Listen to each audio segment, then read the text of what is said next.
Welcome to Serchip. So Serchip có chung son phang vàng. Cái nào cái thằng thì lo có chung là ta cần lúc thôi nè. Có vật lẻng.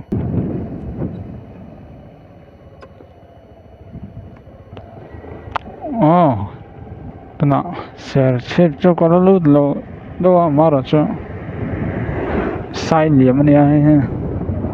sai điểm thằng hắn có vật chồng hết tao mấy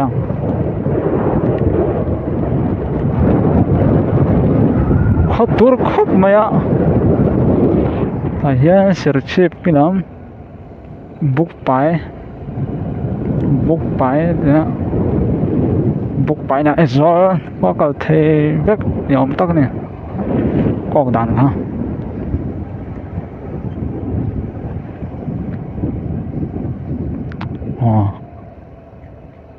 Mizoram Police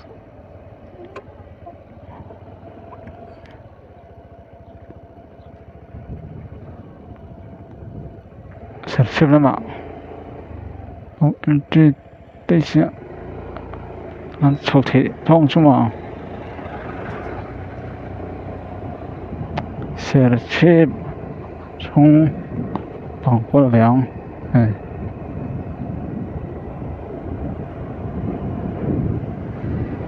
Welcome to Serchip chung phẳng vàng Serchip chung mình bùi sống ta chỉ bài này có voi khát cả nó tốn này về Serchip hết có bố ông này khóc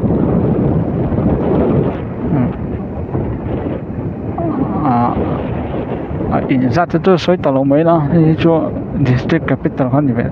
này đó khóc phí tặng con mấy này điền tón khóc mày làm hết lút tiền lắm anh nhá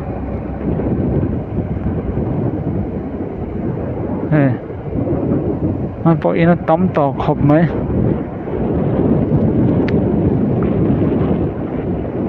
chân tàn phê xe đó ngạ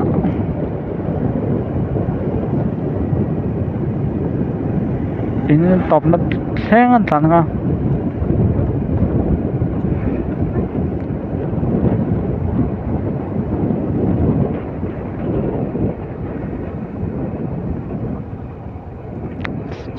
rồi ta càng khan Serchip hết voi khát mà cái nó cắn lúa cho nó voi khát nó tốt về thôi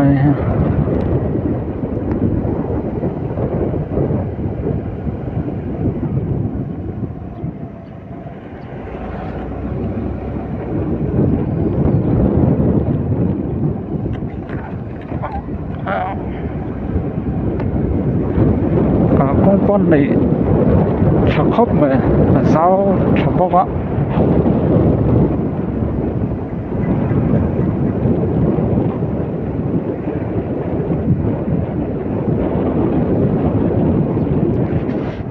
cứ kể cho vắt thầm về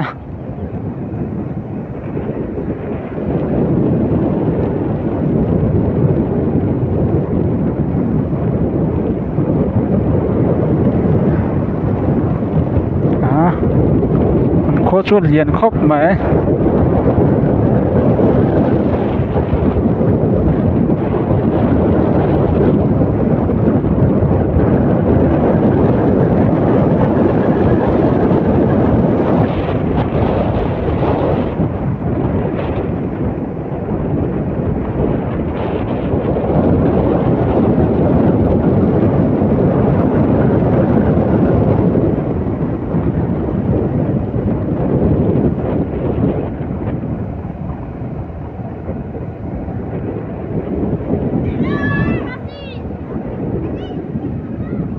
lại hàng râm thơ UPC North East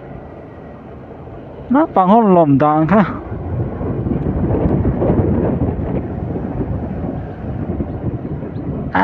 nó tầm khóc mày làm sao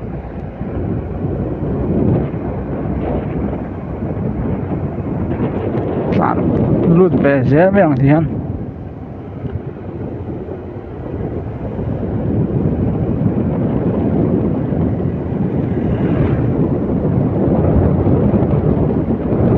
lại in chút văn là râu và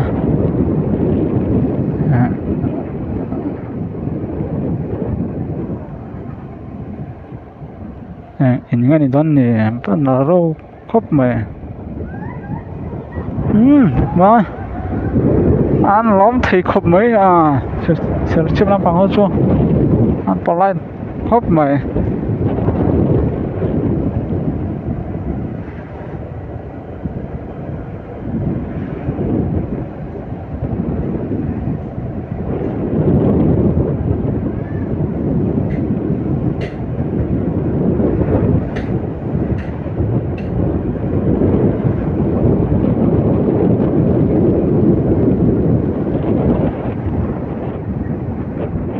din thar veng ilo thleng ta din thar veng à ka tlan me ka tuma hian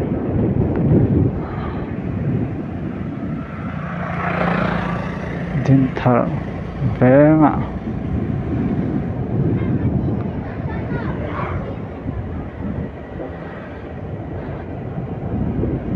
tlan lut ve zel mang thì hian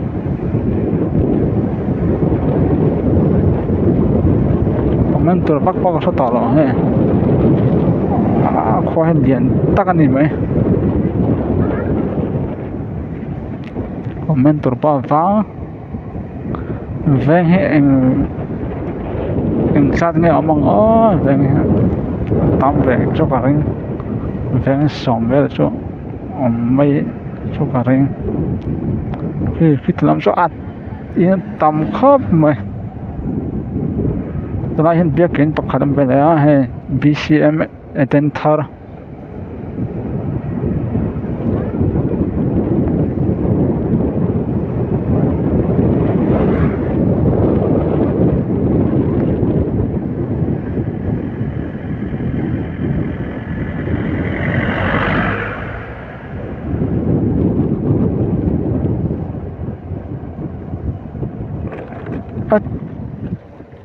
aka cho anh thiên đó nó khóc mà khoa có lúc mù biết rồi à từ lại cho xem trả về điểm mò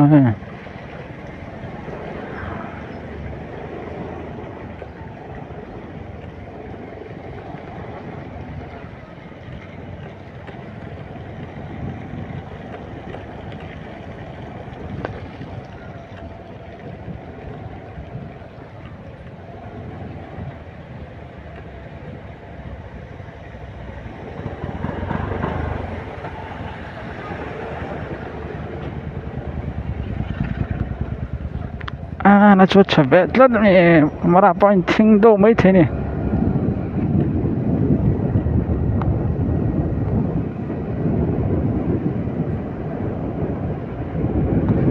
nuông là mình khô chú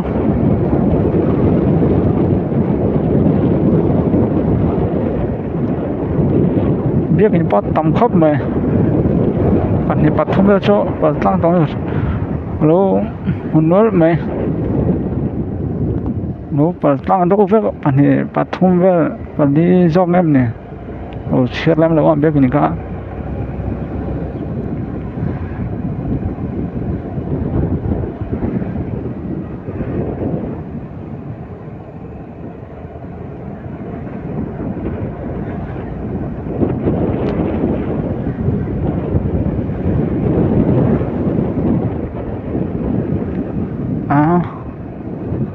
làm cái chom bazaar बहुत पर इन्होंने हैं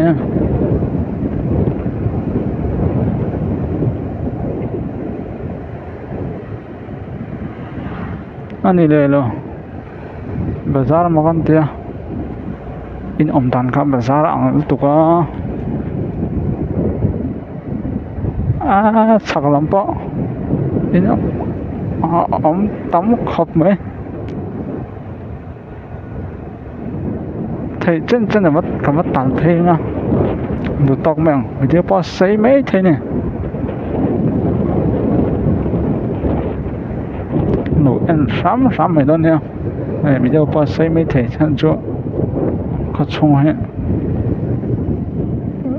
thuy ông rừng xe sei be phia na ma helai ha kon puisa branch poi area lo thleng ta na chon hatlang ni mo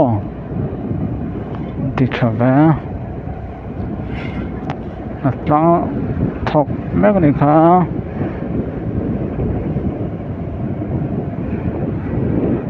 parbat tam khop me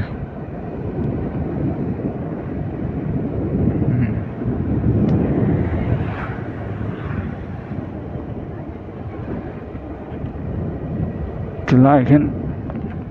biak in mo ka tia hall jok ne office jok mem ne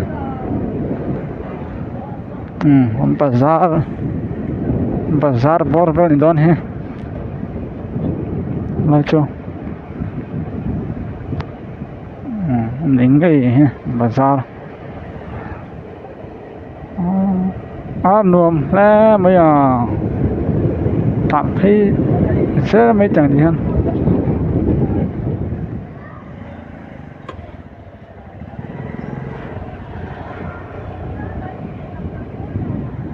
lòng phải tạm thấy sẽ mấy chẳng thằng làm có phải làm bao súng nó trộm thâu nuông khóc mấy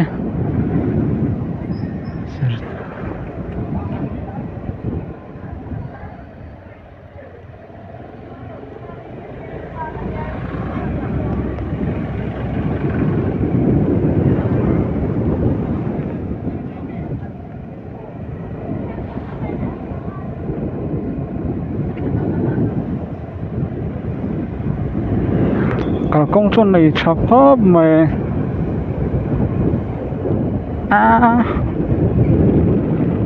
ăn nuông sờ chip hấp bụi khop mày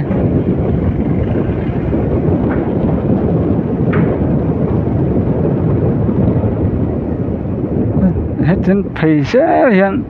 ai rõ mà cái nó những cái gì ha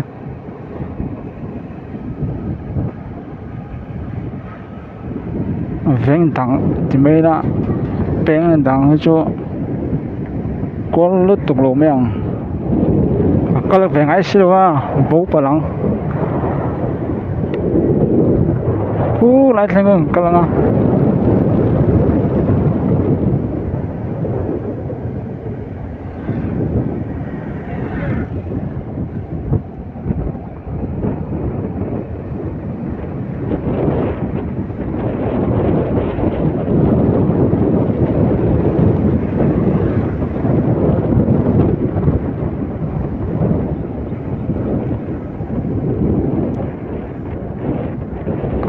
veng bao cái tàu hay làm he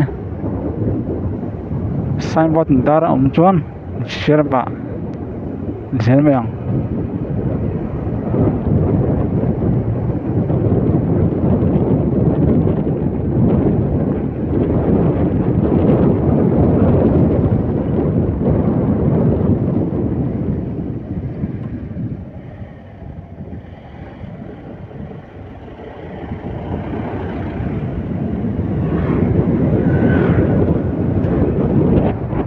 lan tắc thì khóc mấy ạ cháu quá hết ăn hối khóc mày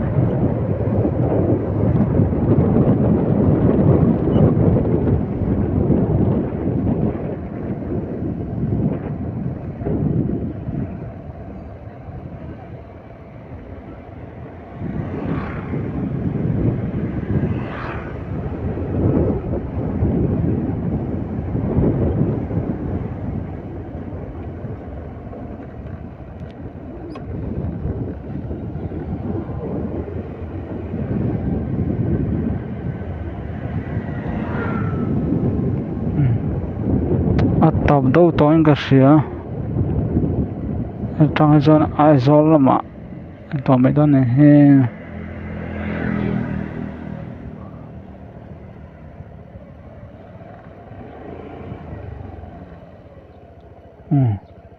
trong cái ông tao luôn cái gì á ini led căn led led mấy ông hay làm hết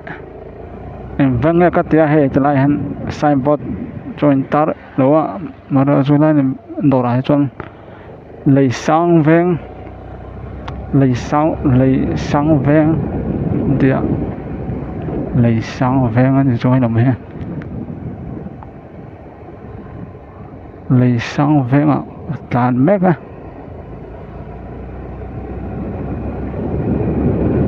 hiện lên là mà quá lên à rồi thấy lắm chỗ là biết khách chỗ nằm về luôn anh lên zone point là cố lên đấy là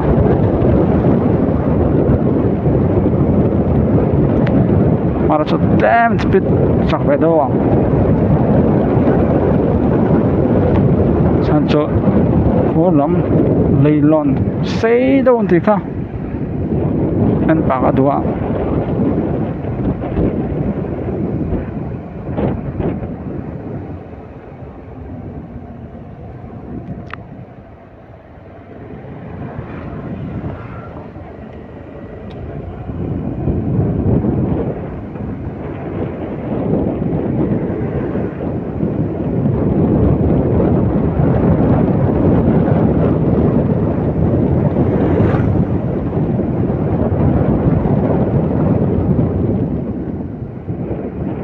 thế làm hết cả tiếng lắm chụp nó ông về thông á mà nó chụp lắm lâu mấy anh chụp nó không tỏ lâu á rồi lết lẹ của chân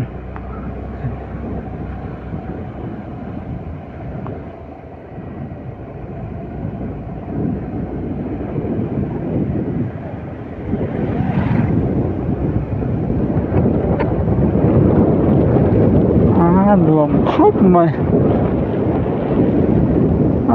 luồng thì rất mấy anh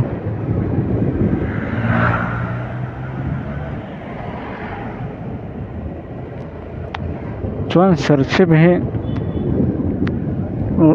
lo tha velo ten om takin MZ06 ania mani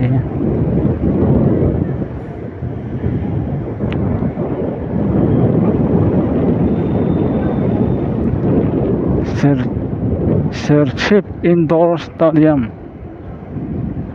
liền khóc mày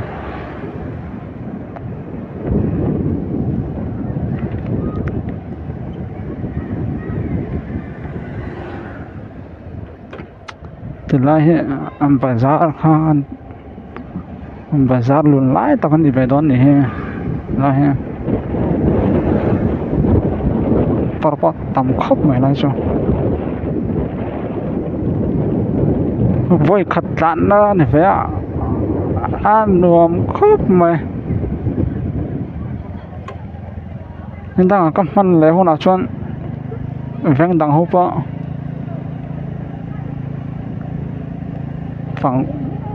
phẳng trở lại chỗ nào thì cho này hôn cái lần này tỏ lâu thì cái này lết để mấy ngà veng đằng po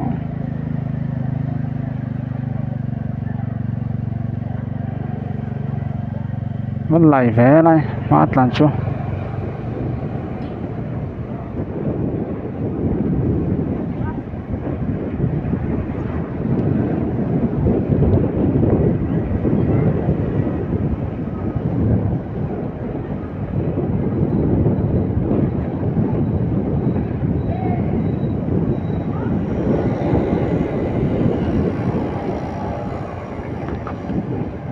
hắn làm hết chỗ con lật tỏ thô vắng em đồ to phốt mấy ngà sẽ xếp phản quả thế chỗ để mấy chứ là sản cho video thui đó nó tụ à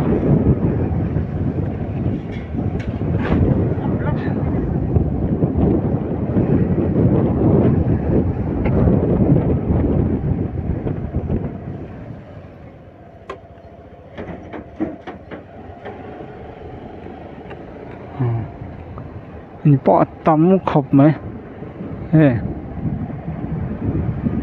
看được tốt thì phất mèo